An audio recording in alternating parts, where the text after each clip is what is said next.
Carl and Damon here from Games, Brains and Headbanging Life, gbhbl.com for short, and it's flashback time as we go into one of the worst games ever made. And a horrible introduction for me personally to the Leisure Suite Larry franchise. Now bear in mind I had no knowledge of this game franchise before, but this was picked up on the Xbox 360 because we like to play games.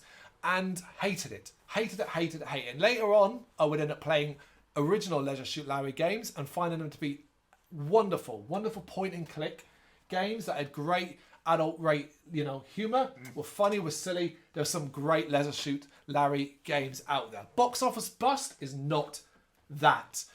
It is an action-adventure video game developed by Team 17 and published by Codemasters for Windows, Xbox 360 and a PlayStation 3. Released March 27, 2009 in Europe.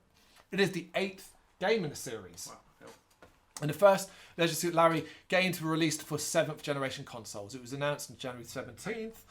2008. There was a Wii version in development, but was cancelled due to the negative reviews of this game. It's an open world sandbox gameplay such as exploration, platforming, racing, and puzzle solving.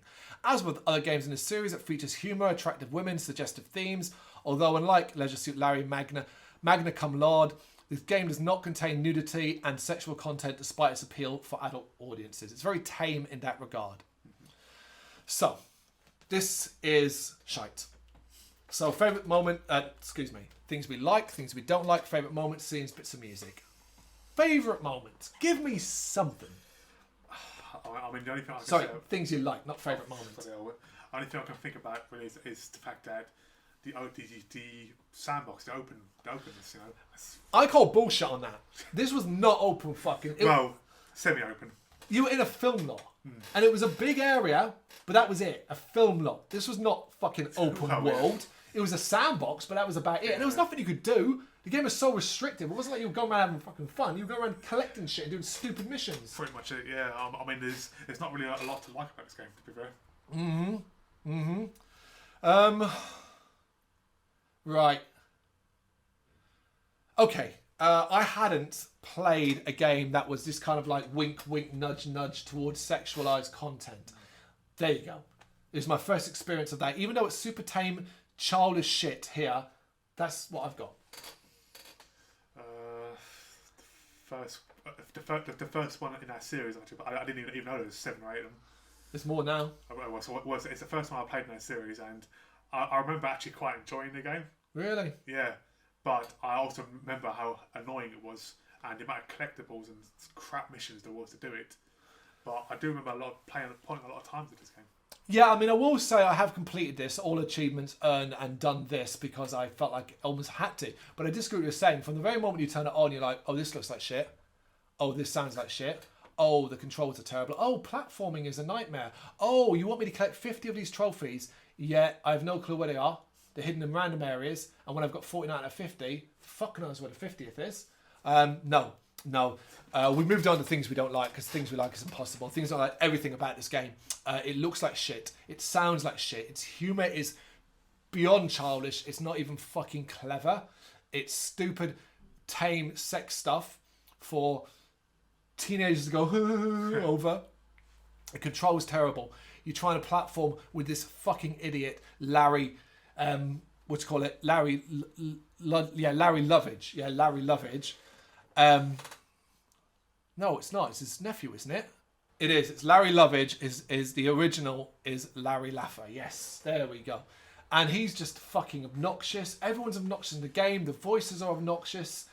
There's just there's no fun. There's no fun to be found here. It's just a game that frustrates you. I mean, the collectibles alone is one of the things which I remember. I mean, again, I've completed it, and I put a lot of time into this game. But the collectibles, yeah, I mean, I'll probably at some point I must have used a guide to find them. That's the only thing I can think of, because I remember there's a lot of collectibles. Yeah, this is one of those games where basically it's just missions and crap where you go do this and go do that and go do this and go do that, and that's it. And that's all you're doing in this tiny ass ugly looking back film lot where it's like, oh yeah, this area is like supposed to be a film about like deserts and stuff, and oh yeah, and it's like, no, that's not it. That's not how it is. Do you remember driving? Yep. Then driving like you're driving golf carts effectively, and they feel like air, they feel like shit, and you could get stuck. You get stuck on curbs, fucking curbs. I mean, what the hell is that? Yep, camera angles too. Yeah, fucking camera. Terrible. You go behind a building, like one of the film buildings, and it doesn't follow you around. No, it's one of those where it's like it's a real person following with the camera, so they get stuck. Hate that shit. All right, well, what about favourite moments, scenes, bits of music? There isn't any. No, there isn't. No, I'm going to do a you when I finished it and turned it off. That's a you. Well, that's about all we can say about this pile of shit. If you've got anything to add, let us know in the comments. Thank you very much for watching. You can check us out on gbhbl.com as well as on Facebook, Instagram, Twitter and Tumblr. Go to Patreon to help us out over there. That's patreon.com/gbhbl, as well as Big Cartel, where you can find some of our merchandise. We have a podcast running on SoundCloud and Apple Podcasts. And of course, if you like this video, do us a favour, hit the subscribe button and help the channel grow. Games, horror and heavy metal. What else is life for?